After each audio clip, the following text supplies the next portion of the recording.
A graça e a paz de Jesus, igreja. Um privilégio nós podermos estar reunidos aqui hoje para estudarmos a palavra do Senhor juntos. Eu convido a igreja a abrir a Bíblia comigo em Marcos, no capítulo 1. Nós começamos na última semana uma série de mensagens no livro de Marcos. Eu leio o capítulo 1 agora de Marcos. Nós lemos os versículos 9 a 13. Então nós vamos para o texto de Mateus, capítulo 3. Mas por enquanto, Marcos capítulo 1, versículo 9.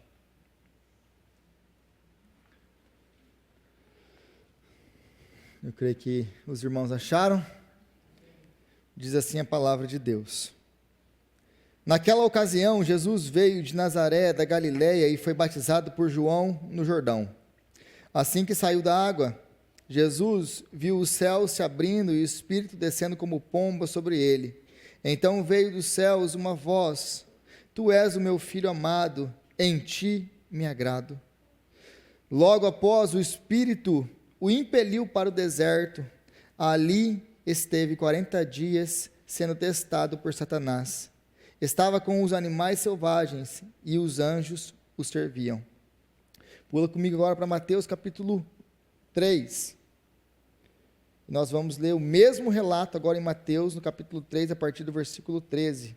Por quê? Porque o relato de Marcos, ele não nos dá detalhes, mas Mateus ele vai nos dar alguns detalhes do que aconteceu nesse mesmo período em que Marcos acabou de nos relatar. Então, Mateus capítulo 3, versículo 13.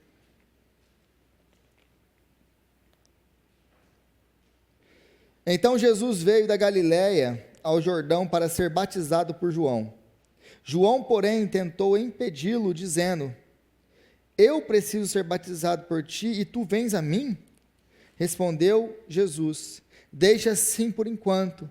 Convém que assim façamos para cumprir toda a justiça. E João concordou. Assim que Jesus foi batizado, saiu da água. Naquele momento o céu se abriu e ele viu o Espírito de Deus descendo como pomba e pousando sobre ele.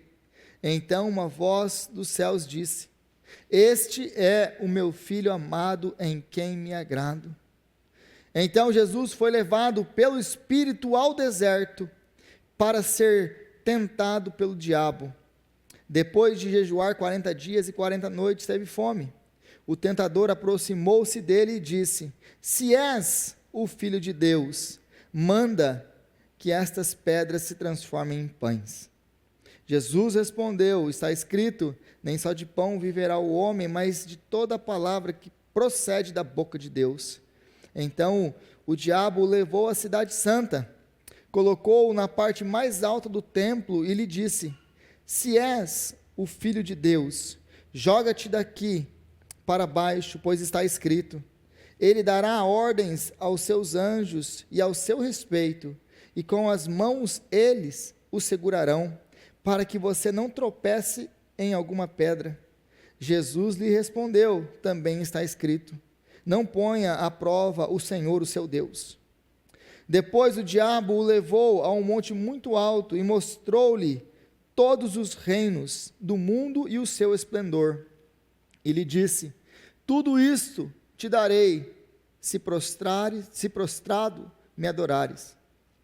Jesus lhe disse: Retira-te, Satanás, pois está escrito: Adore o Senhor, o seu Deus, e só a ele preste culto. Então o diabo o deixou, e os anjos vieram em seu serviço. Palavra de Deus. Senhor, nós te clamamos agora que o Senhor venha falar conosco através da sua palavra, que a pregação da tua palavra, Pai, que a exposição do texto bíblico venha trazer grande glória para o teu nome, venha exaltar o nome do nosso Senhor Jesus Cristo, venha alimentar, transformar, renovar, venha trazer um novo ânimo mesmo para o coração dos teus servos. Que a tua palavra venha alimentar a sua igreja hoje, Senhor.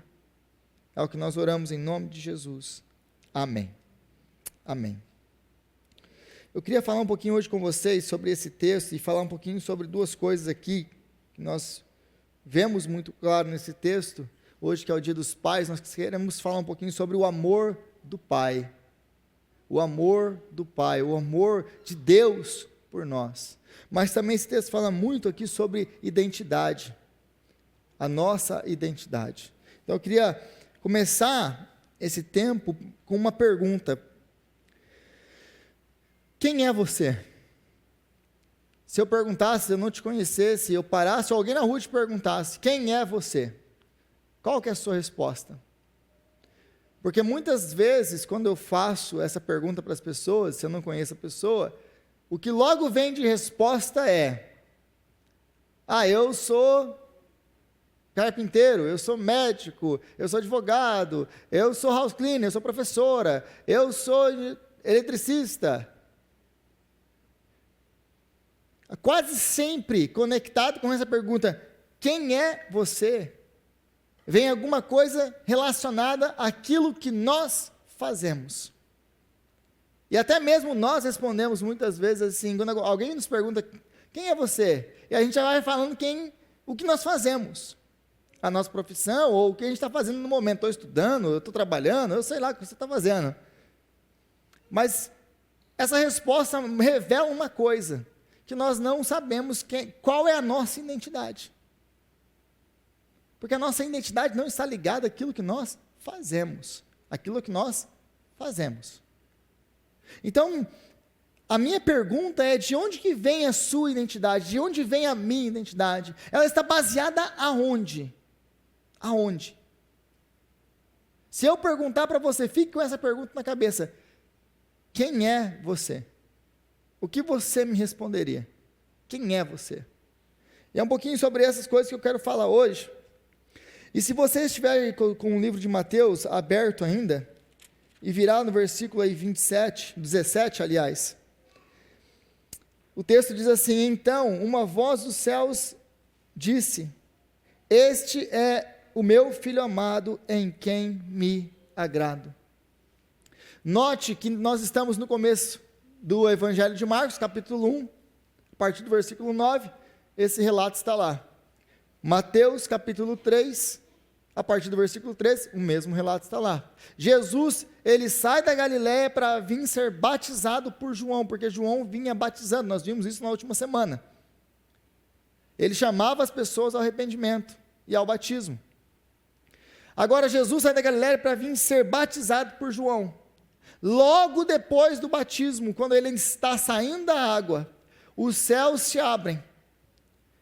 O Espírito de Deus, em forma de pomba, desce sobre Jesus. E dos céus vem a voz que diz, este é o meu Filho amado, em quem me comprazo, ou em quem tenho muito prazer. Muito prazer. A pergunta que eu tenho para você é: o que Jesus fez até aqui? Quantos cegos Jesus curou? Para quantas multidões ele pregou? Quantas multidões ele alimentou? Quantos mortos ele ressuscitou? Quantos milagres Jesus fez até aqui? Nenhum. Jesus tem aqui por volta de 30 anos de idade. E Jesus escuta do Pai, este é o meu Filho amado, em quem eu tenho prazer. Antes mesmo de começar o seu ministério público. Porque é aqui que vai ser a inauguração. Vai começar a partir daqui o ministério público de Jesus. E isso aqui nós temos uma lição muito importante para a sua e para a minha vida. Deus, Ele não te ama por aquilo que você faz, por aquilo que você tem, ou por aquilo que você é. Deus, Ele te ama e Ele escolheu te amar, apesar de quem você é. Ele te ama porque Ele escolheu te amar. Ele te ama porque você é filho dEle, você foi feito filho de Deus. Então Deus, o amor dEle nas nossas vidas não depende do que nós temos, do que nós fazemos, ou do que as pessoas pensam ou falam de nós. O amor de Deus na sua e na minha vida está baseado nisso, em Cristo Jesus, o nosso Senhor. Porque agora nós somos filhos. Minha pergunta para você hoje, Dia dos Pais: o que o seu filho fez para você amar? Para você o amar? Qual o lucro que ele já te deu? E se você é pai, na verdade, a única coisa que ele te deu foi prejuízo. Porque é o bichinho caro. Estou mentindo? E por que você continua amando esse bichinho que só te dá prejuízo, então? A única coisa que ele te deu foi aquelas dores de cabeça, aquelas noites mal dormidas e tudo aquilo que vem com a paternidade. E mesmo assim você continua a amar. Mas aí ele cresce. Aí a gente pensa, agora o problema acabou. Não. Conversa com pai de adolescente, com mãe de adolescente, que você vai ver que o problema não acabou. O problema muda. E você continua amando e se preocupando com ele. Afinal de contas, o que esse rapaz, o que essa moça, o que esse filho, o que essa filha fez para você amá-lo? Nada, ele é seu filho. Você o ama, porque ele é seu filho. Deus te ama porque você é filho, você é filha. Isso não está amarrado àquilo que você faz, àquilo que você tem, aquilo, nossa, eu sou uma potência no ministério. Não importa, meu irmão. Se você não for uma potência no ministério, ele te ama do mesmo jeito. Então o amor de Deus não está conectado, não está ligado a nós por causa daquilo que nós fazemos. O Pai, ele escolheu nos amar, e é por isso que ele nos ama. Agora note que a partir do capítulo 4, no versículo 3, lembra que a Bíblia, isso aqui é uma coisa muito importante para a gente lembrar, a Bíblia não foi escrita em capítulos e versículos. Esse subtítulo que você tem aí, a minha aqui na NVI, a tentação de Jesus, que separa o capítulo 3, versículo 17, do capítulo 4, versículo 1, não existe. Mateus não fez essa divisão. Ele escreveu uma história contínua. Então agora, sem a divisão, mas por que está aqui? Capítulo 4, versículo 3 diz: o tentador aproximou-se dele e disse: se és o Filho de Deus, manda que essas pedras se transformem em pães. Jesus, o Filho de Deus, ele acabou de ser batizado. Ele acabou de ouvir a voz do céu que diz: este é o meu Filho amado, em quem eu tenho muito prazer. O Espírito Santo leva ele para o deserto para ser tentado. Qual que é a primeira coisa que Satanás quer colocar em dúvida na vida de Jesus? A sua identidade. Deus tinha acabado de afirmar a sua identidade. Você é o meu filho amado. Qual que é a primeira coisa que Satanás quer colocar em dúvida na vida de Jesus? Se você é filho de Deus, se você é o filho de Deus, em outras palavras, você não devia estar passando pelo que está passando agora. Se você fosse filho de Deus, para alguns de nós, a frase muda um pouco. Se você fosse filho de Deus, você não estava passando esse sofrimento que você está passando. Você não estava passando por esse diagnóstico que você está passando. Você não estava passando por essa luta que você está passando com o seu filho, com a sua filha. Se você fosse filho de Deus, você não estaria nessa situação que você se encontra agora. Essa é a mentira de Satanás. E ele nunca mudou. Meus irmãos, se Satanás fez isso com Jesus, o Filho de Deus, o que você acha que ele vai fazer com você? Ele acabou de ouvir do Pai: é o meu filho amado. Satanás, ele não tem nem dúvida do que ele vai fazer. Se você é filho, por que você está nessa situação? Mas por que Satanás faz isso? Porque essa estratégia sempre deu certo, desde o princípio da humanidade, porque essa não é a primeira vez que Satanás faz isso. Aonde mais que ele fez isso? Gênesis capítulo 3. Deus acaba de criar o ser humano, aí ele cria a mulher, está tudo perfeito, eles têm relacionamento com o Senhor, a imagem de Deus os criou, homem e mulher os fez. A imagem de Deus.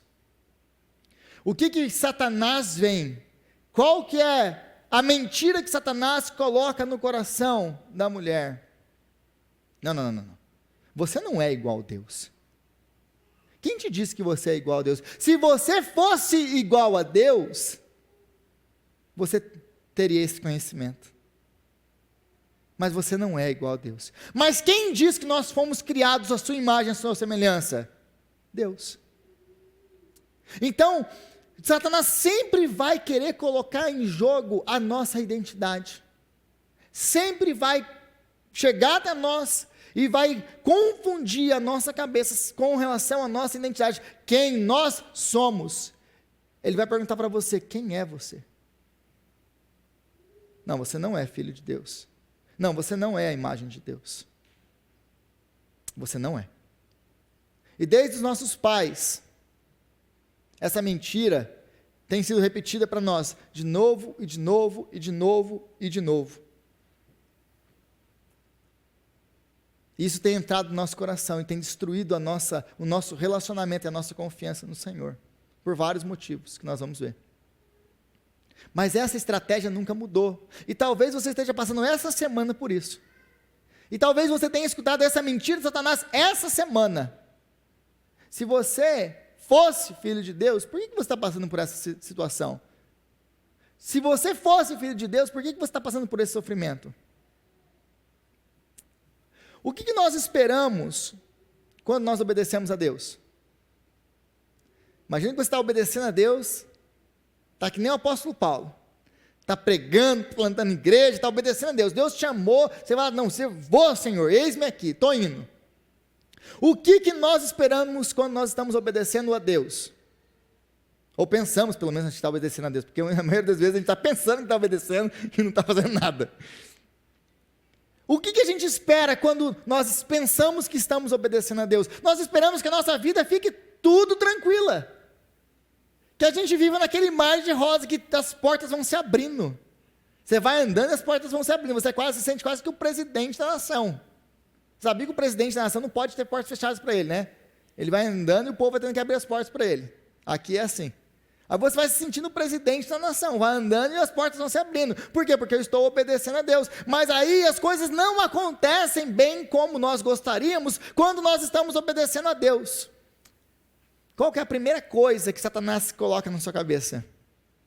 Se você fosse filho, você não estava passando por isso. Se você fosse filho, você não estava passando por isso. Mas por que Satanás quer colocar em dúvida a nossa identidade?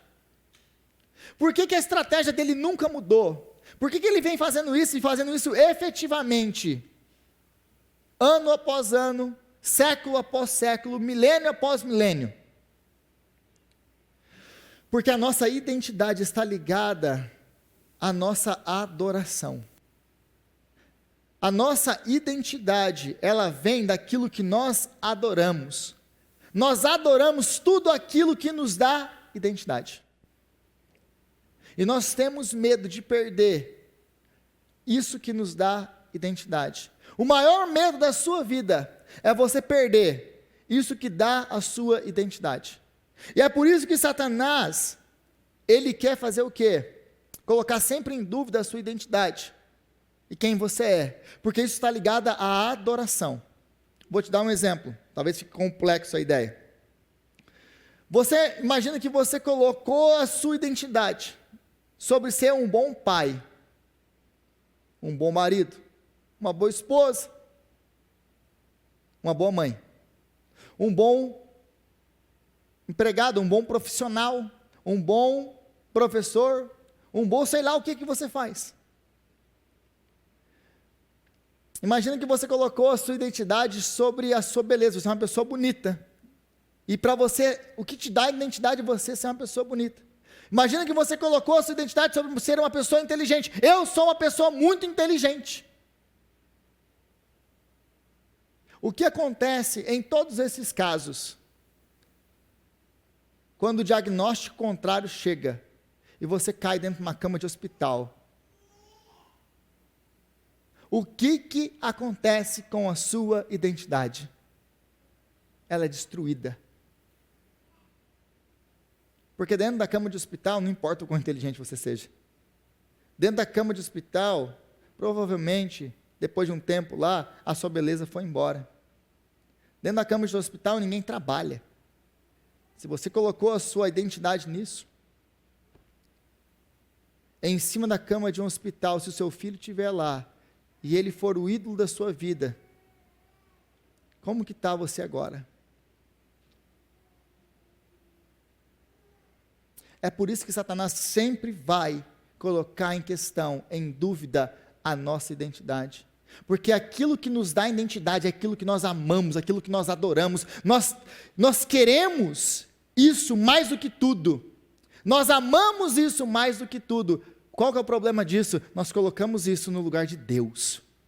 É por isso que Satanás nunca mudou a estratégia. A estratégia dele é: se a sua identidade estiver em qualquer outro lugar que não seja Deus, eu posso arrancar isso de você.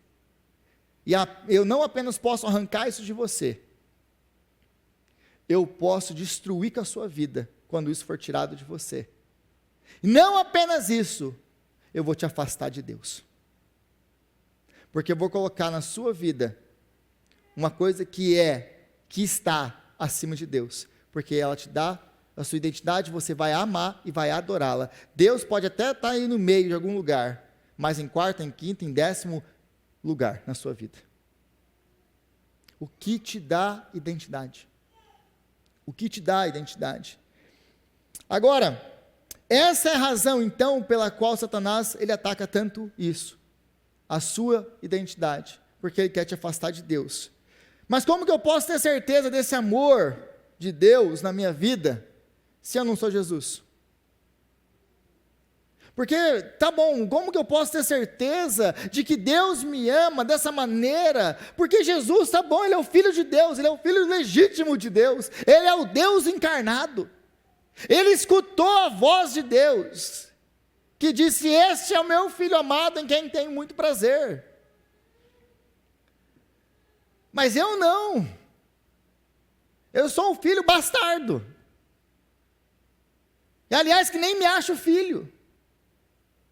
Como que eu posso ter certeza desse amor? Como que eu posso andar confiante e colocar a minha identidade, basear a minha identidade única, exclusivamente no Senhor e naquilo que Ele diz que eu sou? Como que eu posso fazer isso? Como que eu posso ter essa certeza? Por causa de Jesus, o nosso irmão mais velho.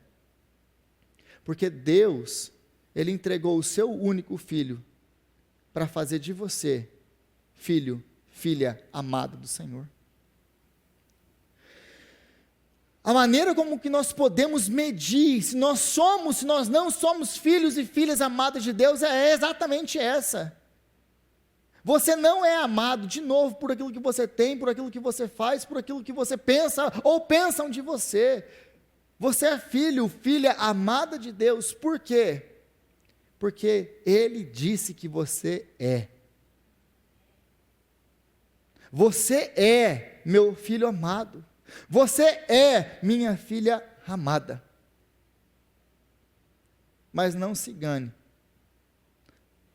Todas as vezes que a voz abrir e falar: você é meu filho, a minha filha amada, a próxima coisa que Satanás vai querer colocar em dúvida é a sua filiação, é o seu relacionamento com o Senhor. Agora, quando nós entendemos que nós somos filhos e filhas amadas de Deus, quando nós entendemos isso, nós temos 3 consequências, que são essas. Quando nós entendemos que somos filhos de Deus, paramos de olhar as circunstâncias e pensamos: isso está acontecendo porque Deus não me ama. Isso aqui acaba na sua vida quando você entende que Deus te ama. Não por causa daquilo que você faz, por causa daquilo que você tem, ou por causa daquilo que você pensa que você é.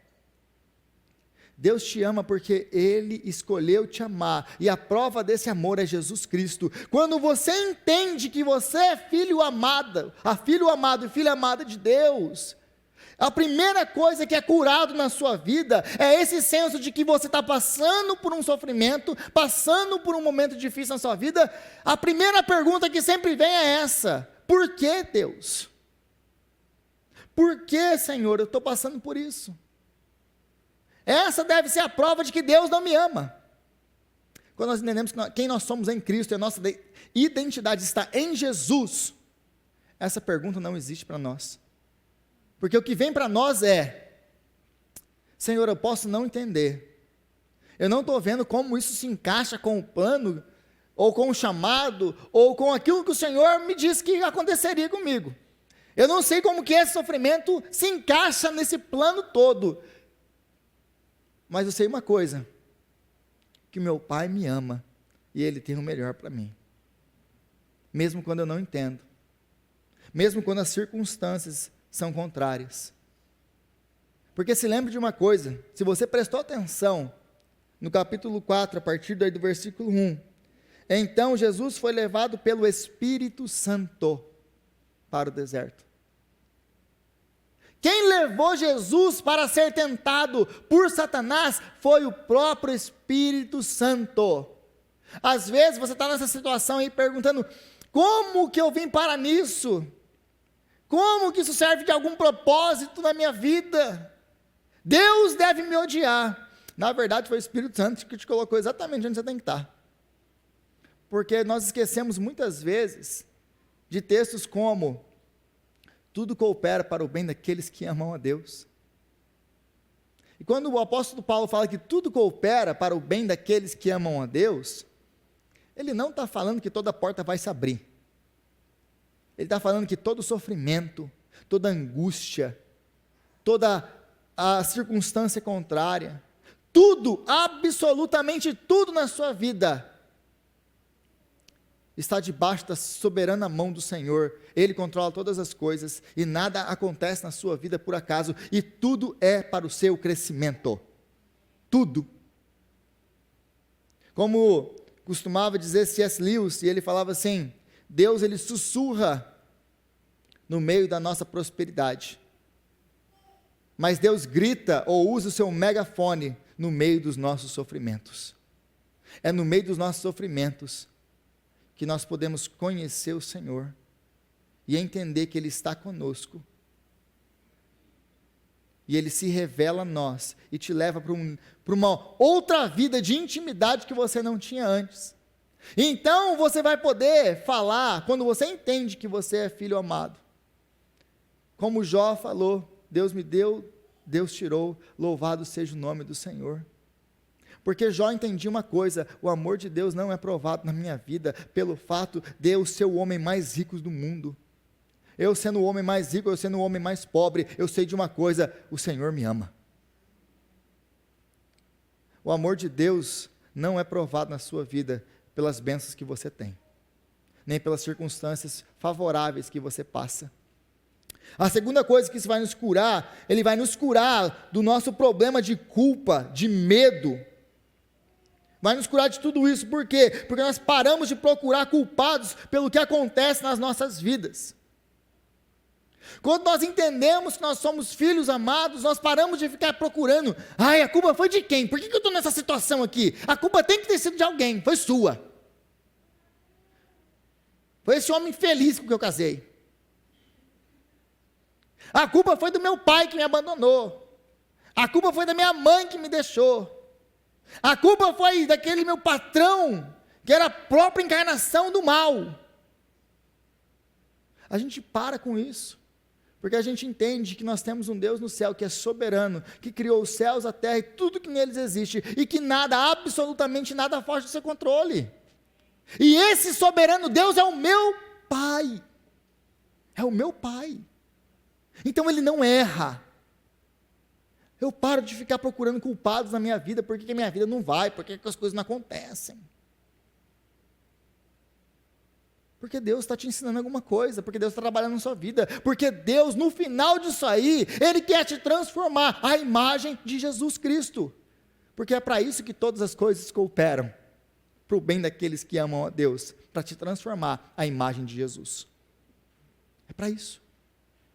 Agora, outro trauma que é curado na nossa vida, é que nós entendemos, quando nós entendemos a nossa identidade, é saber que Ele é quem cuida de nós em toda e qualquer circunstância. Toda e qualquer circunstância. E que tudo, absolutamente tudo, tem um plano para a sua vida. Deus não desperdiça um sofrimento. Deus não desperdiça um sofrimento. Ontem eu fiz um casamento, é interessante, quando a gente lê a famosa passagem sobre o amor na Bíblia, né? Você já pararam para estudar ou para pensar naquela passagem? O amor não é.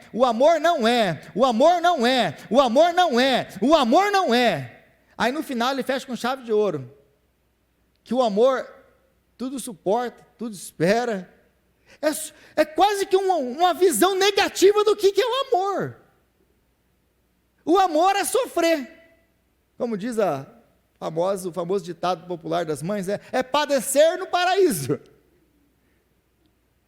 A visão do apóstolo Paulo, em 1 Coríntios 13, sobre o que é o amor, é quase isso. Porque é negativo.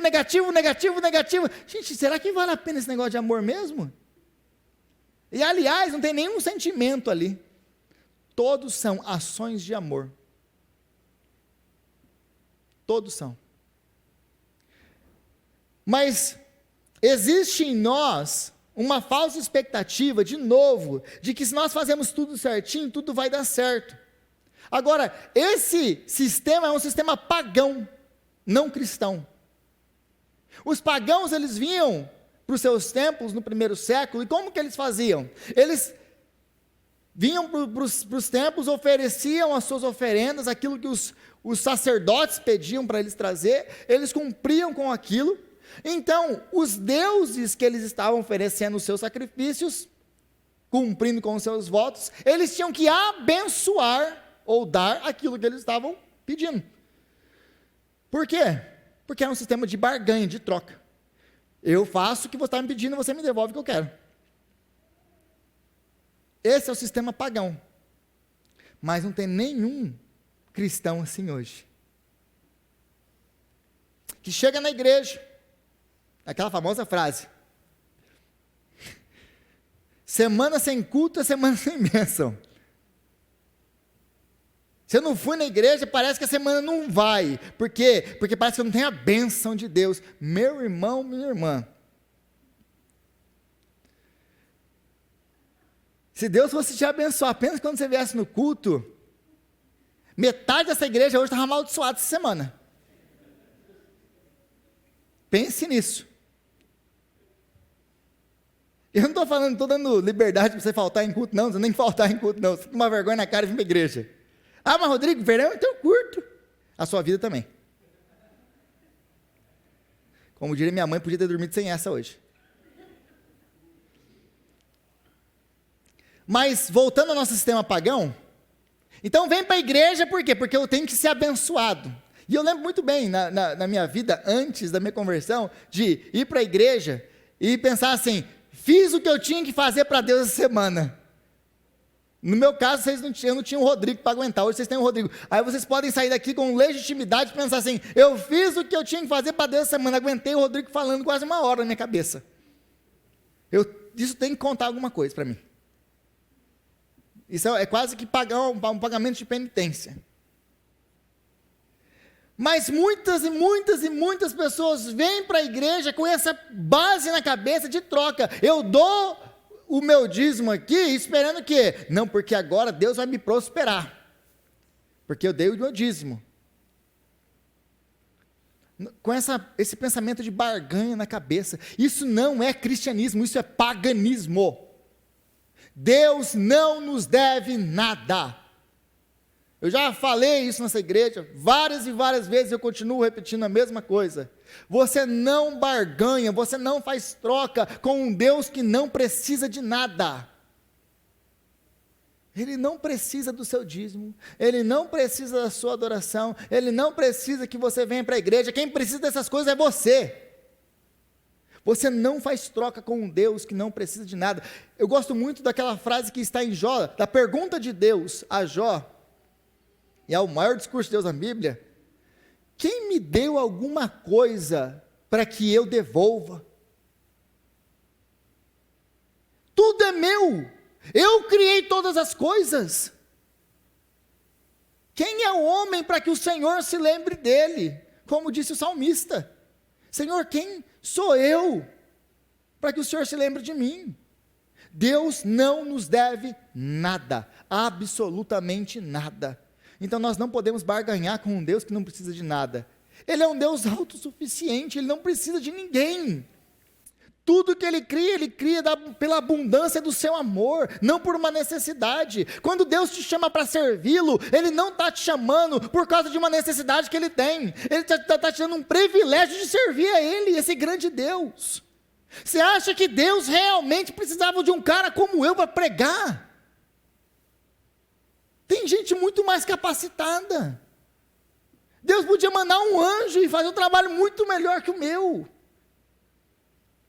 E Deus me chamou, na graça dele, para estar aqui. Por quê? Porque é graça. Não tem merecimento em nós. Então nós temos que parar com essa visão que nós temos de barganhar com Deus. Mas voltando para o texto, no versículo 3, de novo, Satanás aproximou-se dele e disse: se és o Filho de Deus, manda que essas pedras se transformem em pão. Jesus respondeu: está escrito, nem só de pão viverá o homem, mas de toda palavra que procede da boca de Deus. O que Satanás está tentando aqui, o que Satanás está tentando fazer com Jesus aqui, fora a sua identidade, colocar em xeque, colocar em dúvida a sua identidade, a outra coisa que ele está querendo colocar em dúvida, a identidade dele, é falta de sustento. É o básico da vida. Por que é pão? Transforma em pão. O que é pão para nós? O que pão representa aqui? O que pão representa, aliás, nas Escrituras? Pão é o mínimo que nós precisamos, é a coisa, é o mínimo necessário para a sobrevivência. Então, quando ele está colocando aqui, ele fala assim: você não tem o mínimo necessário para a sua sobrevivência. Por quê? Porque você não tem pão.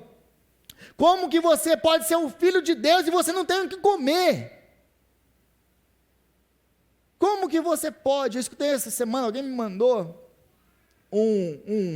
alguma coisa na internet, e um pastor dando um testemunho de quando ele era criança, e de que eles não tinham o que comer, e a mãe dele, ele era adotado, fala assim para ele: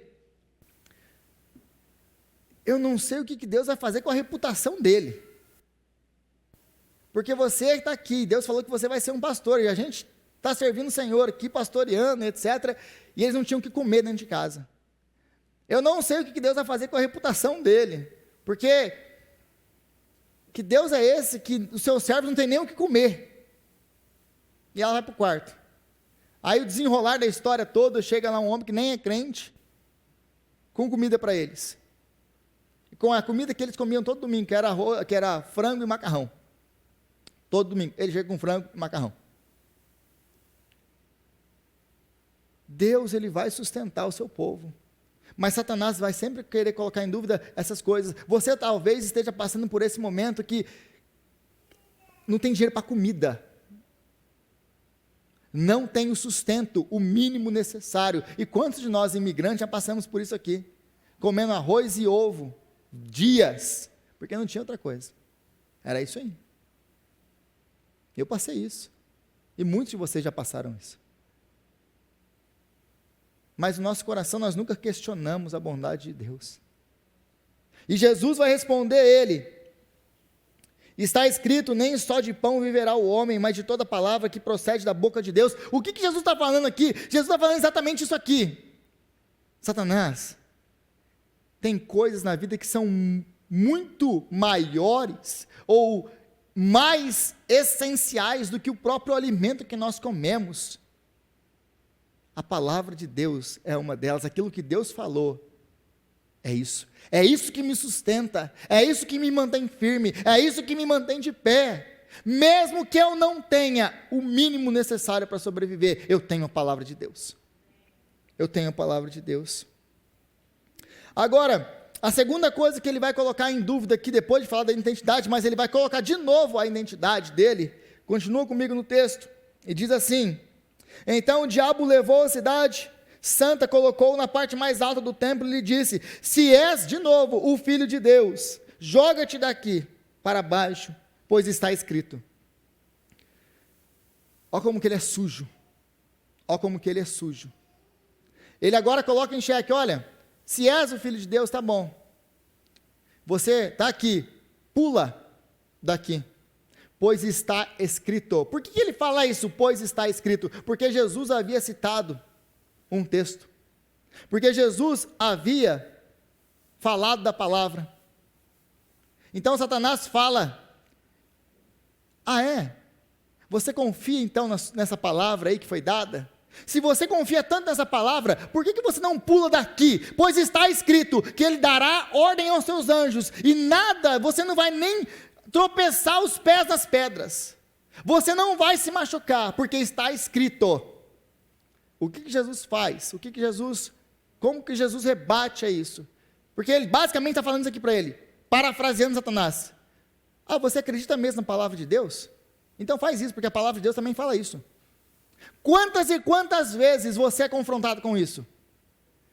Quando você tenta viver biblicamente, quando você tenta viver de uma maneira que agrada o Senhor, de maneira bíblica, aí alguma outra pessoa vem, aquele enviado de Satanás, vem: mas a Bíblia também fala isso.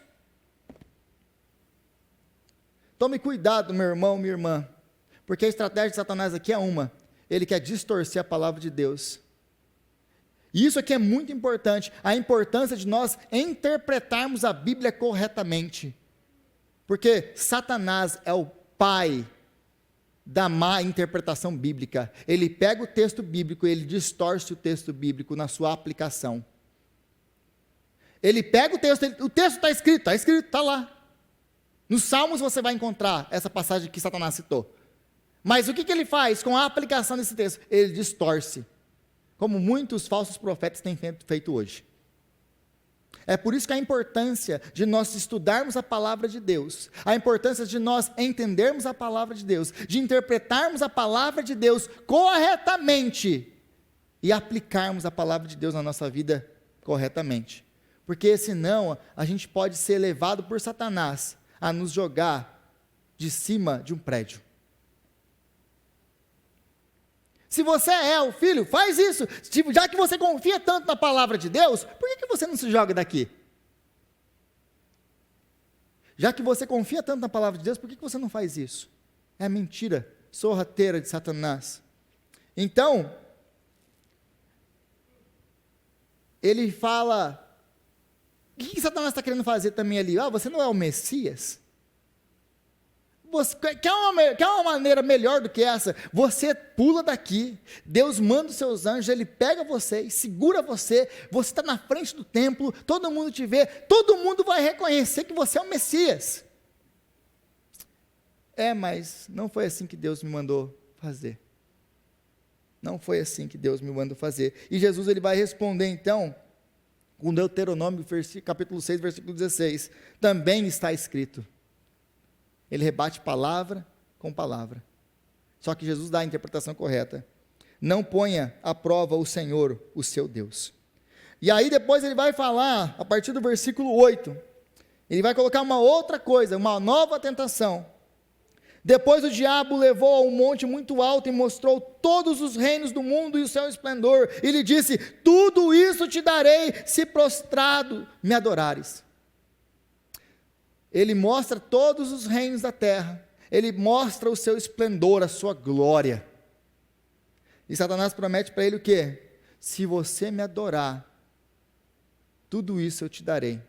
Qual que é o problema de tudo isso aqui? O problema de tudo aqui é que Jesus, ele tem por direito todas essas coisas, porque ele é o criador de todas elas. Todo o universo é criado por ele, é sustentado por ele.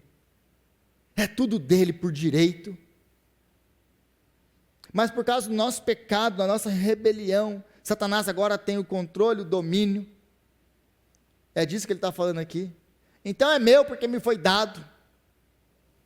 Mas se você me adorar,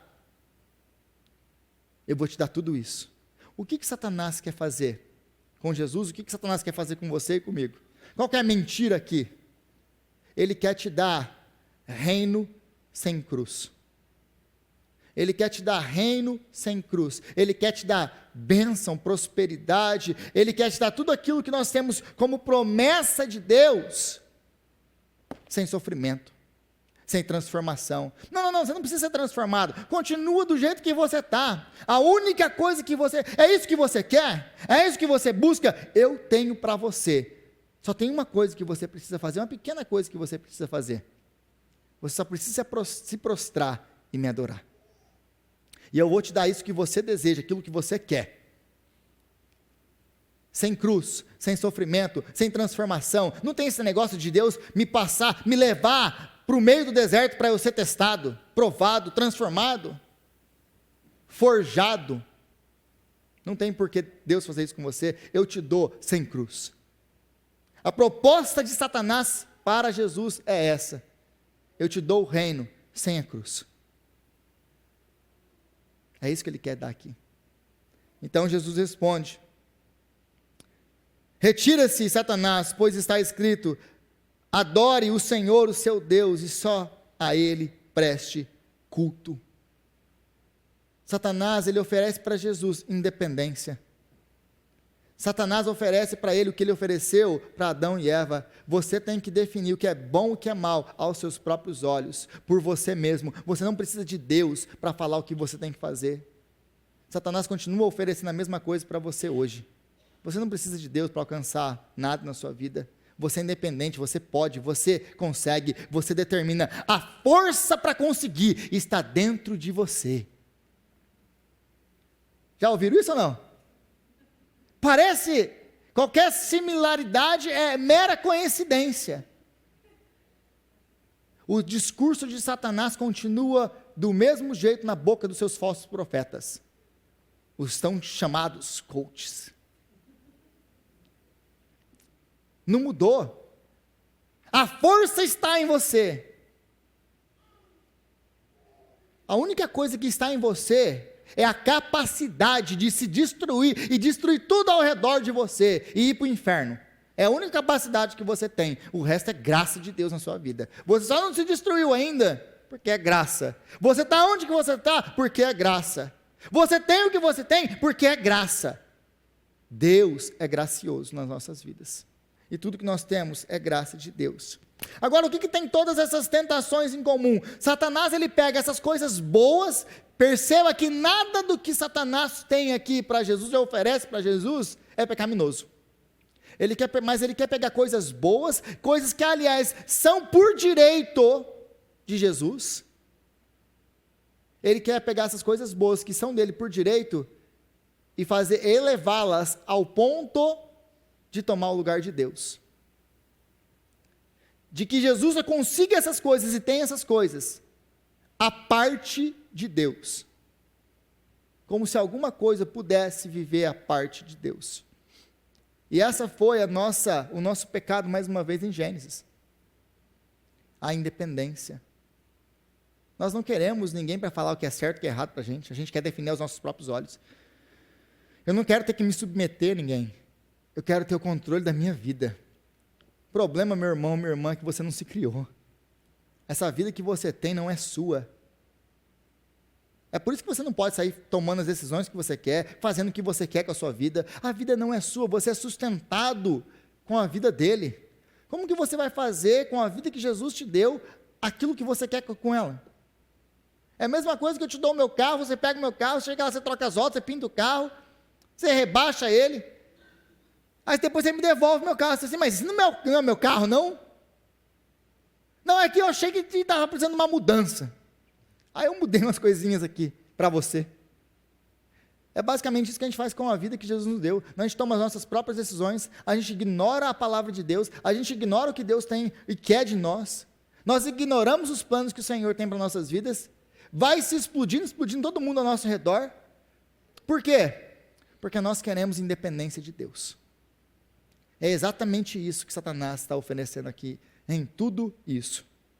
Então, Satanás, ele quer pegar essas coisas que são boas, e elevar ao ponto de você adorar essas coisas na sua vida. Por que ele quer fazer isso? Porque você vive por aquilo que te controla. Você vive por aquilo que te controla. Se a sua preocupação é pão, é o sustento, é a comida, se a sua preocupação é viver hoje e ter, nossa, eu estou tão preocupado que eu não sei se a conta vai fechar amanhã. E essa talvez seja uma preocupação que você tem hoje, é uma preocupação legítima. Eu não sei se a conta fecha amanhã. Gente, eu sou imigrante, eu sei muito bem do que eu estou falando. Já contei moeda para pagar a conta. Porque a conta não fechava. Mas se isso controla você, se essa é a preocupação da sua vida, essas coisas, o pão vai controlar você. Isso vai virar Deus para a sua vida. Porque você vai vir ansioso com o que comer, o que beber, o que vestir. Como diz Jesus, que não deveríamos ficar. Mas a segunda coisa se é falta de confiança, se o nosso problema é a falta de confiança no Senhor, porque nós não confiamos no Senhor, você vai viver correndo atrás de coisas que deem confiança para você e colocar elas na sua mão. Se você não confia na palavra, se você não confia no Senhor, você vai viver correndo atrás de coisas para colocar perto de você que vão te dar a confiança de que você tem o controle da sua vida. Quer um exemplo? O dólar. Porque o dólar nos dá essa falsa confiança de que nós estamos no controle. Se eu tenho um dinheirinho na conta, as contas estão pagas, eu tenho uma reserva, já comprei umas casinhas lá no Minas Gerais, então eu estou ok. Por quê? Porque eu tenho controle da situação. Uma coisa que nós esquecemos é que as coisas podem mudar sim, e você perder tudo da noite para o dia. Aonde está o seu controle? Aonde está a sua confiança? Se você colocar a sua confiança nessas coisas, no dinheiro, no dólar, nos seus bens, ou em qualquer outra coisa, isso pode ser tirado de você naquele dia. E aí? Porque não é essa a parábola do rico insensato que Jesus conta? Jesus conta uma parábola que ele fala que um homem muito rico, ele tinha tanto que ele teve que derrubar os seus celeiros e construir celeiros maiores. E ele, depois de construir esses celeiros, ele olha para tudo aquilo e fala: homem feliz, você tem tudo o que você precisa para se alegrar por muitos anos. Agora, senta, bebe, come, festeja, porque você alcançou essa vida. Aí naquela noite, Deus aparece para ele e diz o que para ele? Tolo, essa noite te perdirão a alma. E com quem que vai ficar tudo isso que você acumulou? Isso acontece com aqueles que acumulam tesouros aqui. Aonde está a confiança? Aonde está a sua confiança? Se a sua confiança estiver nessas coisas, elas podem ser tiradas de você mais cedo ou mais tarde. E aí? E aí? Tolo, o que você fez com a sua vida? Porque, como diz também a palavra, o que adianta o homem ganhar o mundo inteiro e perder a sua alma? Mas a terceira coisa é que, se nós vivemos pelo poder ou pela independência, você vai viver correndo atrás de coisas que vão te dar essa sensação de poder, que muitas das vezes também é o dólar. Mas tem outras coisas que nós vivemos, por quê? Porque nós queremos ser independentes de Deus. Não, se a minha conta bancária estiver cheia, quem precisa de Deus? Aliás, não são poucas as vezes que você vê o imigrantezinho humilde, acabou de chegar, batalhando aqui, trabalhando full time, part time, more time, vem para a igreja numa peleja, você vê que o cara está morto, trabalhando 100 e tantas horas na semana. O cara está aqui. Aí Deus vai prosperando, Deus vai prosperando, Deus vai prosperando. Aí você encontra o camarada depois de 2 meses indo para a igreja. Não sabe o que é, pastor? Eu estou trabalhando muito. Mas, meu irmão, você não conseguiu abrir sua própria empresa? Etc. Então, é que isso mesmo, agora eu estou prosperando e tal, já comprei uns tratores, já comprei uns caminhão, e negócio, está cheio de contrato e tal, e tal, e tal. Interessante. Quando você trabalhava 100 e tantas horas por semana de empregado, você podia estar na igreja. Mas agora que é tudo seu, o que mudou? Sabe o que mudou? A confiança. Agora a confiança está no meu braço. Eu não preciso de Deus. Eu já tive o que Deus podia me dar, Ele já me deu. Agora é comigo. Deus, agora pode deixar que eu consigo lhe mandar daqui para frente. Começa bem, mas não termina bem. Agora, como que Jesus vence as mentiras de Satanás? Como que Jesus pode vencer as mentiras de Satanás? Como que você pode vencer as mentiras de Satanás? Dessa maneira, com a palavra de Deus. E essa é a única maneira de você vencer as mentiras de Satanás. Mas não se engane, isso aqui não é feitiçaria. Porque eu cansei de ver pessoas, né, que pregam esse texto, falando, não, Jesus venceu as mentiras de Satanás pela palavra de Deus. Ele citou a palavra de Deus. Então, quando Satanás ele vem, você tem que citar a palavra de Deus. Deixa eu lembrar para você uma coisa. Voltando de novo para Gênesis capítulo 3. Eva também citou a palavra de Deus. E ela foi derrotada. O que vence Satanás não é citar a palavra de Deus, não é ter a palavra de Deus de cabeça, toda ela. O que vence Satanás é você conhecer a palavra e você obedecer a palavra. Jesus venceu, não porque ele citou a palavra, Jesus venceu porque ele citou e ele obedeceu a palavra que ele citou. Nós vamos ser vitoriosos sobre as mentiras de Satanás, quando nós não apenas citarmos, conhecermos a palavra, mas obedecermos a palavra. Agora, volta para mim, para o capítulo 3, no versículo 13 de novo, eu quero terminar com isso. Porque Jesus, ele veio então para Galiléia, ao Jordão, para ser batizado por João. E o versículo 14 diz assim, João, porém, tentou impedi-lo, dizendo, eu preciso ser batizado por ti, e tu vens a mim? Jesus responde, deixa assim por enquanto, convém que assim façamos para cumprir toda a justiça. Que justiça, Jesus? Cumprir que justiça? A justiça de Deus. Por que que nós precisamos cumprir com a justiça de Deus, Jesus? Que papo é esse? Existe uma justiça, existe o dia da ira, que está para vir sobre todo o mundo, o dia da ira. Por que que Jesus ele precisa vir? Por que que Jesus precisa encarnar? Por que que o Filho de Deus tem que vir aqui? Por que que Jesus tinha que ser batizado? Jesus não tem pecado, Jesus é o Filho de Deus. João entende isso. Jesus, é eu que tenho que ser batizado por ti, porque você é aquele que vai batizar com o Espírito Santo. Eu só batizo com água, isso aqui é um símbolo. Eu preciso do seu batismo. Não, João. Mas agora, eu preciso me identificar com você. Eu preciso tomar o seu lugar. Eu preciso tomar o lugar dos meus irmãos, como representante deles, para que eles possam se tornar filhos de Deus, como eu sou filho de Deus. Jesus, ele morre no nosso lugar. Ele está tomando o lugar aqui com João, figurativamente, porque lá no final do Evangelho, ele vai tomar o nosso lugar na cruz. Quando João pergunta para ele, mas é eu que tenho que ser batizado, por que que você está fazendo isso? Eu estou trocando de lugar com você, João, porque eu estou tomando sobre a minha vida os seus pecados. Eu vou carregar os seus pecados, eu vou viver a vida que você deveria viver, e você nunca vai conseguir viver. E eu vou para a cruz.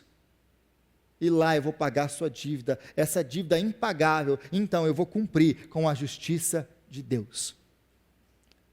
Eu vou cumprir com a justiça de Deus.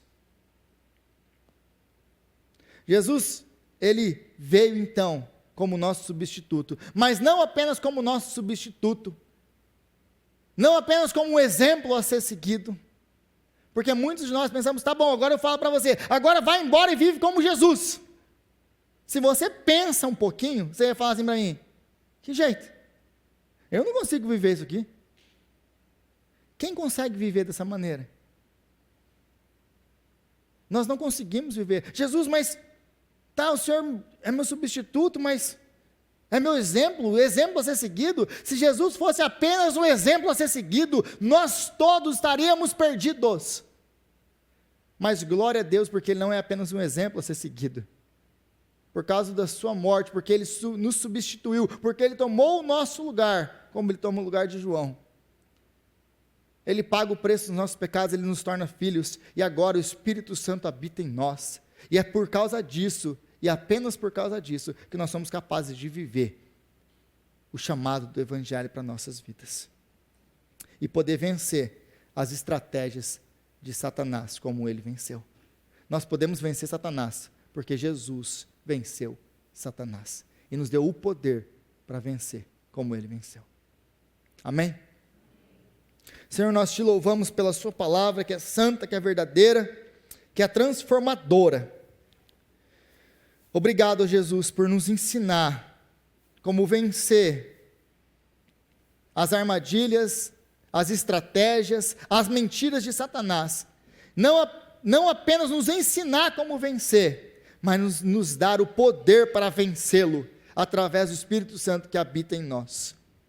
Senhor, tem misericórdia de nós, por todas as vezes que nós não acreditamos na sua palavra que diz que nós somos filhos e filhas amados do Senhor, e nós adoramos e colocamos outras coisas que não são o Senhor, na nossa vida, no centro da nossa vida para adorar.